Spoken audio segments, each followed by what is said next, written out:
morning, everyone. This is Tony from our Homestead Skills, and today I'm going to be canning some potatoes.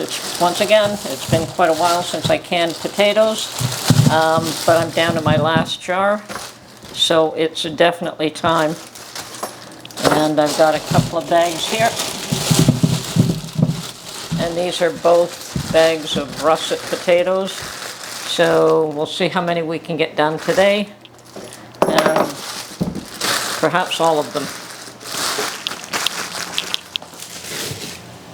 And of course, first things first, they all have to be peeled. And we're going to go through that process right now. So, lots of fun. Too bad we don't have an automatic peeler for potatoes. I think that my little apple peeler will do them as well, but I've never tried, and it's probably just as easy to do what I'm doing here. Okay, and I've got a sink full of water here, so once they've been peeled, just drop them in the water immediately.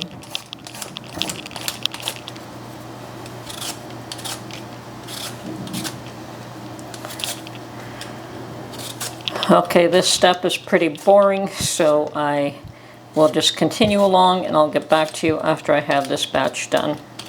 I want to do probably, well, I'm going to be doing these in wide mouth pint jars. Wide mouth because they're easier to unload once they're canned. Okay. All right, we'll get back to you very soon. Okay, I've got most of the potatoes washed and peeled in the sink with water currently. I did put a few back in the refrigerator because sometimes we just want fresh potatoes. They're fairly easy to come by here, 5 minutes at grocery store, and I have a fresh batch. But I just did want to leave a few in-house for now. So I've got a kettle full of water that I'm going to put on the stove so that we have hot water available. I'm going to get a cutting board, a knife, and some jars. Okay, and as I said, my potatoes are all clean, so I'm going to cut them up now. So we just want to cut them into reasonable sized chunks. I'm going to start by quartering these and just make sure that all the bits are healthy. Okay, so just chunks like that, and start to fill up the jars. Now you can hot pack these. I have preferred just to cold pack them, and the reason you can hot pack them is because what happens is potatoes will absorb the water when you're canning them, so you will lose some of the water, so that's why sometimes hot pack is recommended, but it really doesn't hurt anything, so it's a matter of preference.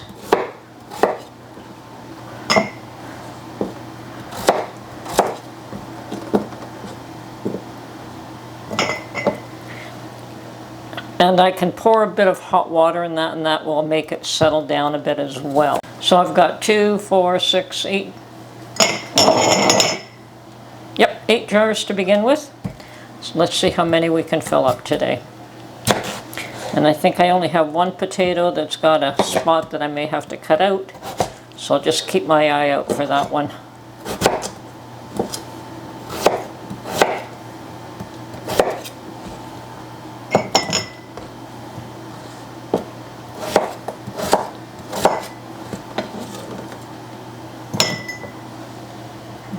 And that would be this guy here. So let's see what's wrong with him. Okay, it's not that deep.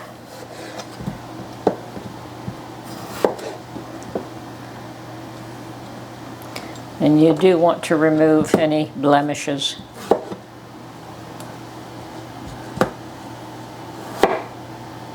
Okay, we're good.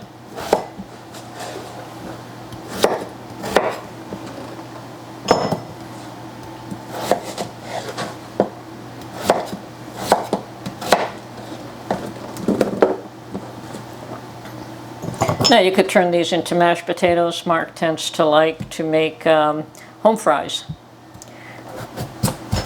And you can fry them up with peppers and tomatoes, and just your choice, really.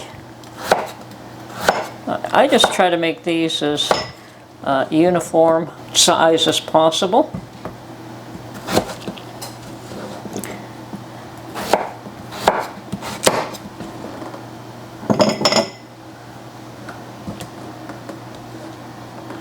Okay, I thought I'd clean these off all. It looks like I missed that bit.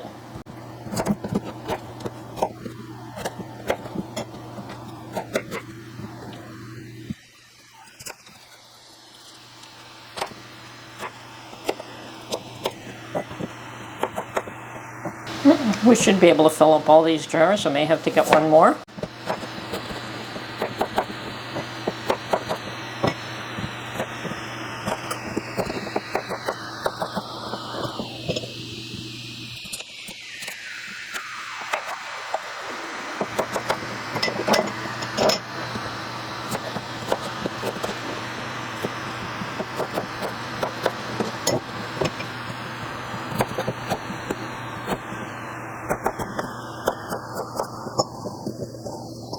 Now it looks like I've overfilled the jars, but you'll see that I actually haven't. We'll get to that in a minute.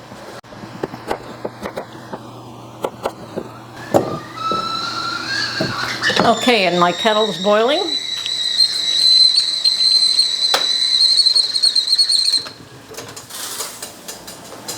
And what I'm going to do is start to fill all these jars just a little bit right now. Not all the way yet. And this will allow some of these potatoes to absorb this water and settle a bit. That's my method anyway.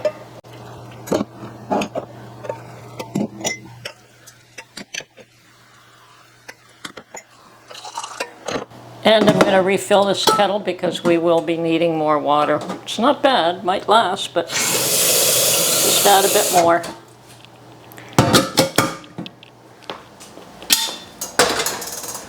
Okay, 2 left to go.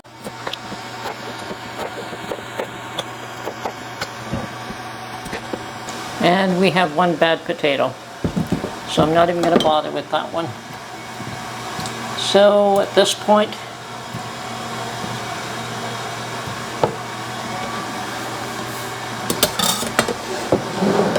we get our stir stick and we debubble.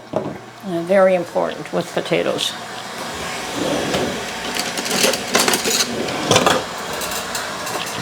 I just use a chopstick and it helps to settle everything. As you can see, they settle below the edge of the jar. And sometimes you can just move 1 or 2 of them around, but that's the hot water helping them to settle down. And of course taking the air out.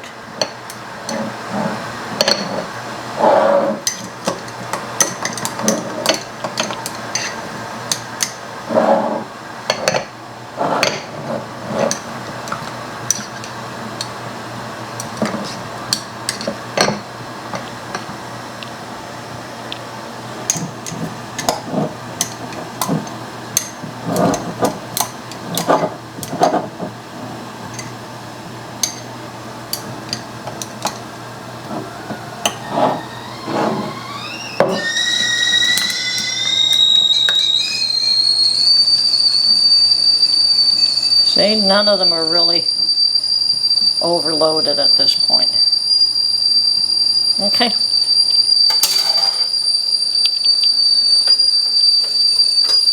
I'm going to finish topping these up.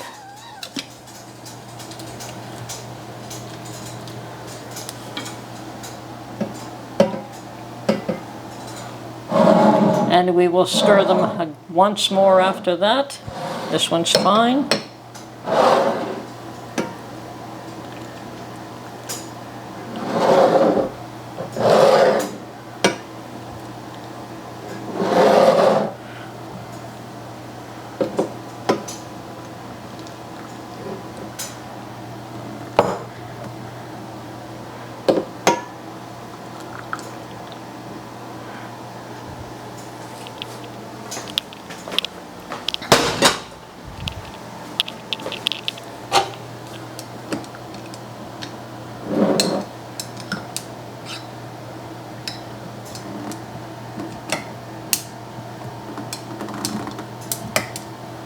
See, that one's got a bit too much liquid in.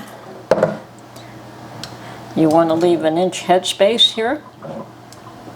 But remember that these potatoes will absorb some of this water.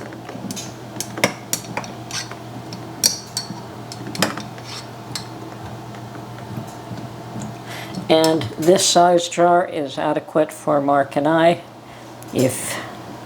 Once again, if you have a larger family, you might want to do this in quart jars. I'm just trying to even them off a little bit here. Okay, the last thing I want to do before I top them up is add a teaspoon, half a teaspoon of salt in each one. And this is not mandatory, it's a preference. So, up to you.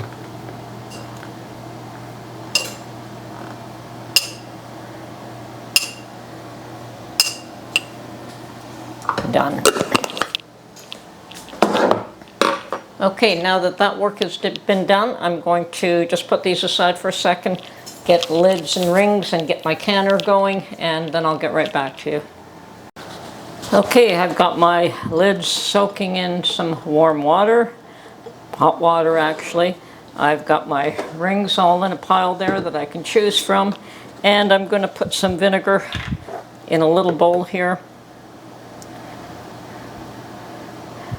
And we're going to wipe down the tops of these, the rims of these jars.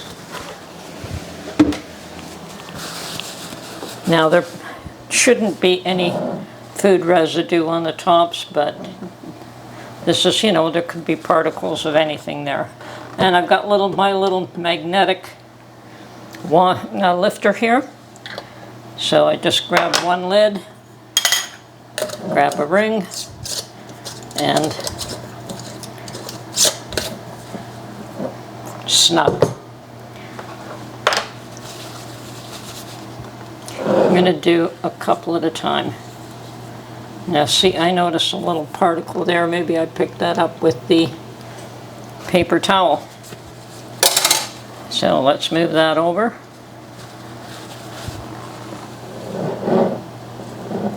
Okay.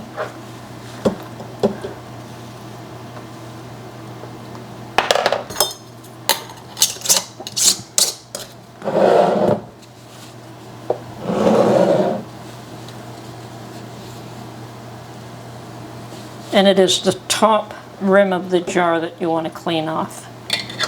That's what seals to the rubber that you see on these lids.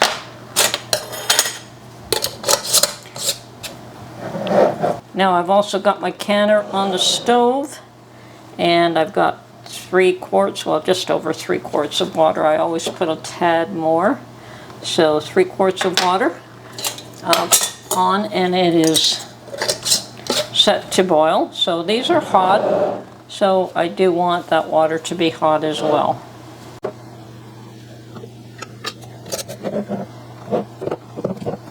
Now let's get all these done at the same time here.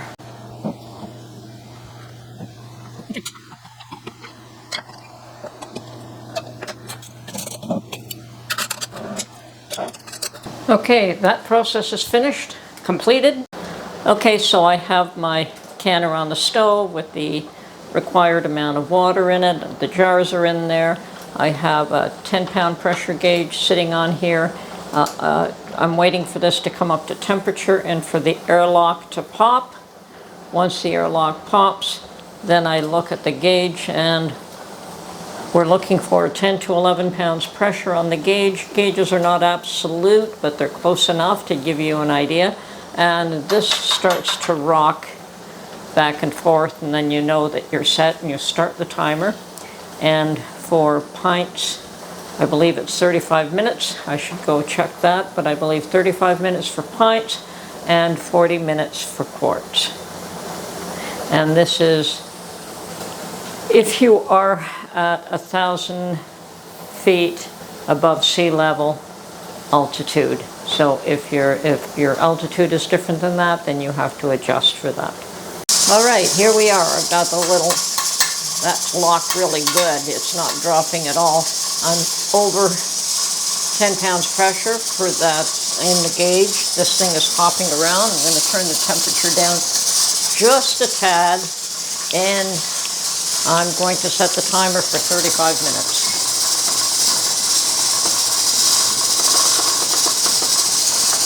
Okay, and when the 35 minutes are up, we just turn everything off and allow everything to come down to pressure naturally. We do not force the issue.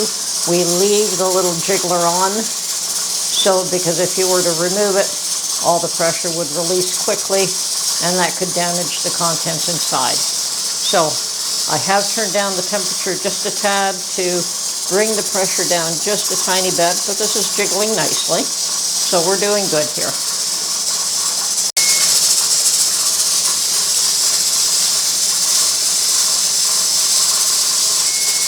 Okay, my timer is calling me, telling me that we're done. So I'm just going to turn off the heat and just leave everything alone, let it come down to temperature, let the pressure come down on its own, probably for about an hour. Okay, pressure's gone down. Jiggler stopped moving. I can open the canner, and I open it away from me so that I don't get steam in my face, because that can be pretty ugly.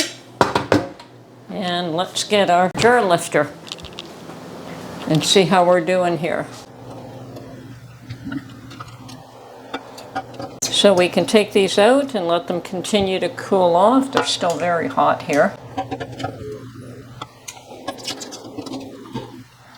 It's funny because sometimes we don't eat canned potatoes at all, and other times I think just recently we've gone through all that I had except the one. So yeah, it was time to make some more.